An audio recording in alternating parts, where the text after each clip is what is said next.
Jesus Christ, Tommy. You confessing to a shootout in a church. And I ain't even to the hard stuff yet. You know I could take you in right now, put you behind bars until you're old and grey. Maybe. If you think you can make any of it stick. But then you'd never know about Morello. Hey, fellas. Sorry to keep you waiting. My shift just started. What you having? 2 lunch specials, please. And more coffee. You know what? Let's bring the whole pot. All right, we've come this far together. What kind of heat did you get from the church? It's a strange thing. Nothing really came of it all. Always figured Salieri paid off someone somewhere because it wasn't even in the papers.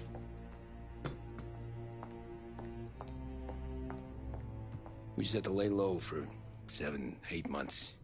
The cops kept showing up at the bar just to remind us they were watching. And Frank caught wind that Morello was helping Galati get reelected, hoping he'd go after the Don. Well, I recovered some account books from Morello's offices. 33 was a pretty good year for him. Bastard knew we were bleeding out before we did. While we were busy keeping our heads down, he started moving in on our rackets. Quiet at first, a few trucks go missing. Top burner has one too many highballs, drives off a bridge. One of our regular pickups suddenly closes up shop, moves upstate. And he didn't catch on? Not me. I think maybe Paulie smelled something. But even with the cops looking over our shoulders and Morello circling, we were still making good money.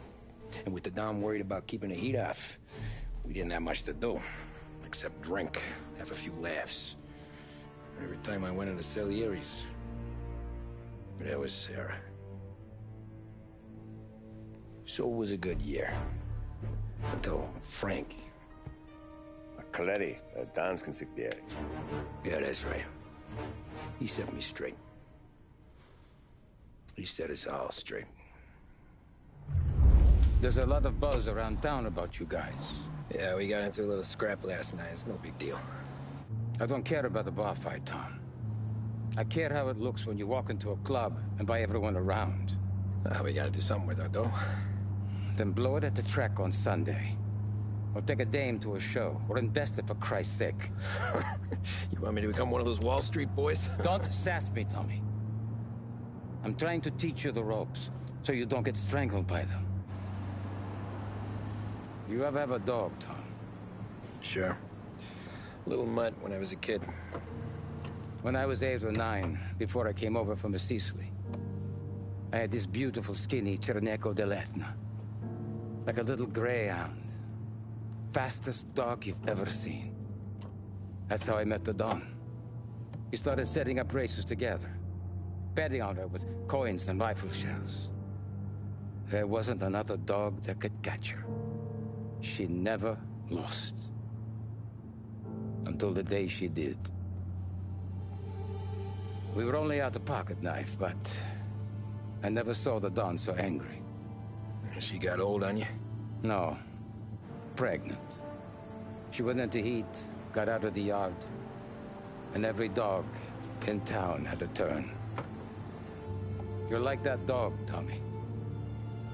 Every time you flash your money around, you're a bitch in heat. And everyone in that club is now looking to fuck you.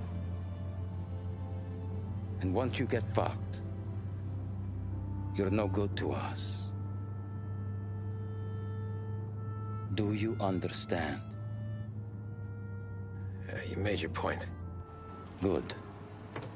Because you need to think about your career here. Look, Paulie's at his ceiling.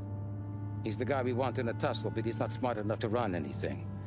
Sam is loyal, but he has no vision. But you, Tommy,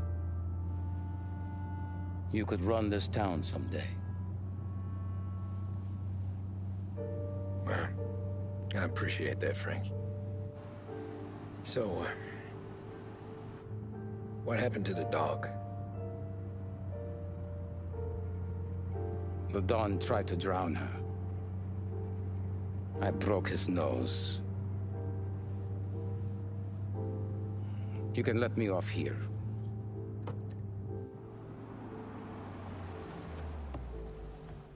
Give Sarah my best, Tommy.